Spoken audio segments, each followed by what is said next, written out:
नमस्ते मेरे मोटर प्रेमियों।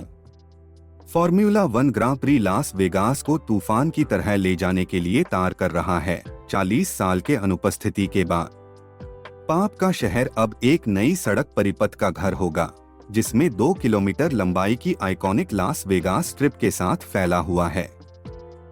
लेकिन राय विभाजित है।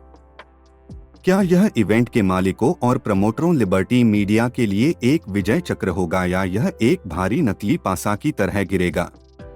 आग में और तेल डालते हुए चैंपियनशिप स्थानिकता में सर्जियो पेरेज ने अपनी जगह सुनिश्चित कर ली है, जबकि चौथी जगह के लिए एक कट्टर टक्कर जारी है। लास वेगास ग्रां प्री एक रात की रेस की तरह होगी, जो किसी और से अलग होगी, जिससे दुनिया भर के प्रशंसक सुबह के कार्रवाई के लिए अपने अलार्म को समायोजित कर रहे हैं। उत्कंठा, प्रतिस्पर्धा और उत्साह के मिश्रण के साथ यह एक रेस है जिसे आप नहीं छोड़ना चाहेंगे। नमस्ते वहां गति प्रेमियों, आप एनजो के साथ कॉकपिट में हैं।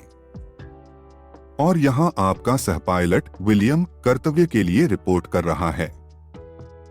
हम हर दिन F1 के लिए जज्बा पर फॉर्मूला वन की तेजी से बदलती दुनिया पर चर्चा करते हैं। किसी भी क्षण को न छोड़े, सदस्यता लें और नोटिफिकेशन बेल पर क्लिक करें। पूरी गति से सबको।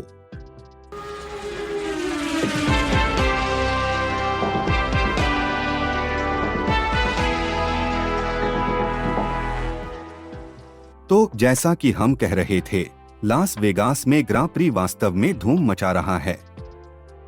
लिबर्टी मीडिया ने इस आयोजन के प्रमोटर के रूप में चुनौतीपूर्ण $500 मिलियन का निवेश किया है। यह तो उनका खुद का शर्त है क्या, कैसीनो शहर में? बिल्कुल सही, और यह केवल एक वित्तीय जुआ नहीं है। यह अमेरिका में फॉर्मूला वन की लोकप्रियता पर बहुत असर डाल सकता है। कई लोग संदेह कर रहे हैं कि क्या यह हाइप वास्तव में एक असली दृश्य के रूप में परिवर्तित होगा या नहीं।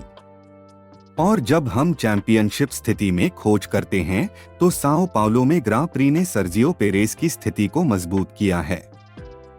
मैक्स वर्स्टापेन पहले से ही 524 अंकों के साथ चैंपियन हैं। पेरेज 288 अंकों पर हैं, जो लुइस हैमिल्टन को पीछे छोड़ रहे हैं, जो 226 अंकों पर हैं। बिल्कुल 32 अंकों की अवधारणा के साथ और खेल में बचे 52 अंक, यह हैमिल्टन के लिए वाकई एक कठिन काम है इन अंतिम रेसों में स्थिति को उलटने के लिए। यह सचमुच एक रोलर कोस्टर है ना? आगे काफी कुछ देखने के लिए है। और यह सिर्फ लीडर बोर्ड की शीर्ष पर ही रोमांचक नहीं है। चौथे स्थान के लिए युद्ध तेज हो रहा है। फर्नांडो अलोंसो ने इंटरलागोस में पोडियम फिनिश के बाद 189 अंकों के साथ चौथी जगह का दावा किया है। लेकिन उनके पीछे लैंडो नोरिस और कार्लोस साइंज उनके गर्दन पर सांस ले रहे हैं, जिनके पास बारीकी से 150 और 182 अंक हैं। और हम कंस्ट्रक्टर्स चैंपियनशिप को भी भूल नहीं सकते। रेड बुल के पास 732 अंकों के साथ मजबूत अग्रणी है। हालांकि दूसरे स्थान के लिए लड़ाई अभी भी खुली है। मर्सिडीज 332 अंकों पर है और फेरारी 362 अंकों के करीब है। बिल्कुल, लास वेगास में रेस रात में हो रही है, इसलिए समय, तनाव और रोमांच निश्चित रूप से अतिरिक्त होंगे।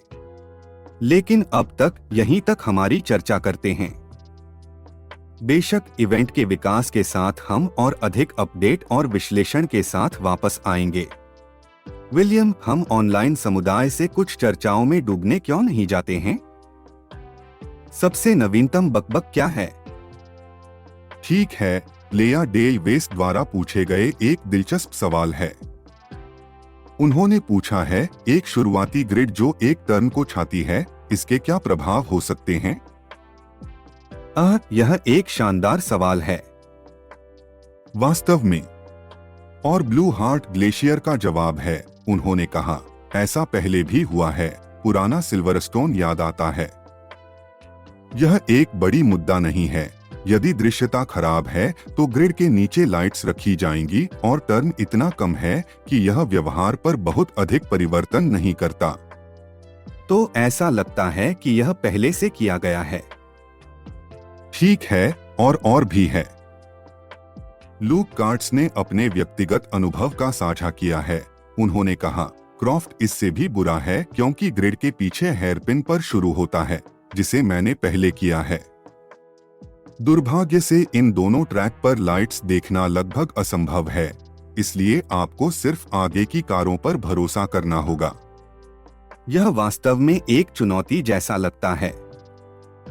अंत में जब ओरी मोरी नॉट सोरी याद करते हैं तो एक थोड़ा सा नोस्टाल्जिया होता है।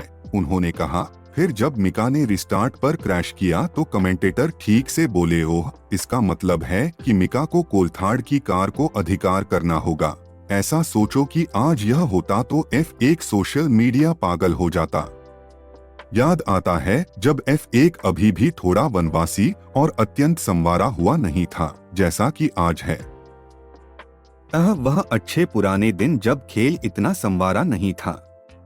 लोगों को नोस्टाल्जिया का थोड़ा बहुत प्यार होता है ना? लेकिन आपको समय के साथ चलना होता है। आज के लिए बस इतना ही है F1 के लिए जज्बा पर। हमने फॉर्मूला 1 की रोमांचक दुनिया में खो जाने का बहुत मजेदार समय बिताया है।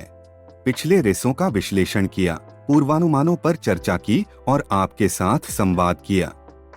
याद रखें, आपकी प्रतिक्रिया हमारी शो को ऊर्जा प्रदान करती है। तो सब्सक्राइब करें, अधिसूचनाओं के लिए घंटी बजाएं और अपने दोस्तों को भी यही कहें। आपकी प्रतिक्रिया और संगठन हमारे ग्रेड को चमका देते हैं। वास्तव में कौन एक अच्छी बातचीत को पिंट या एक कप चाय के साथ फॉर्मूला 1 के बारे में छोड़ सकता है?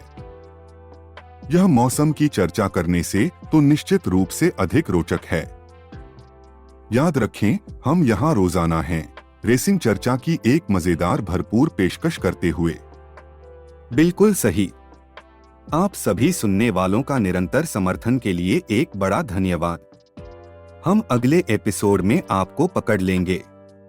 तब तक एंजो और विलियम मेटल पर पेडल दबाएं, सड़क पर अपनी नजर बनाए रखें। हमारे चैनल का सामग्री सोने की तुलना में है।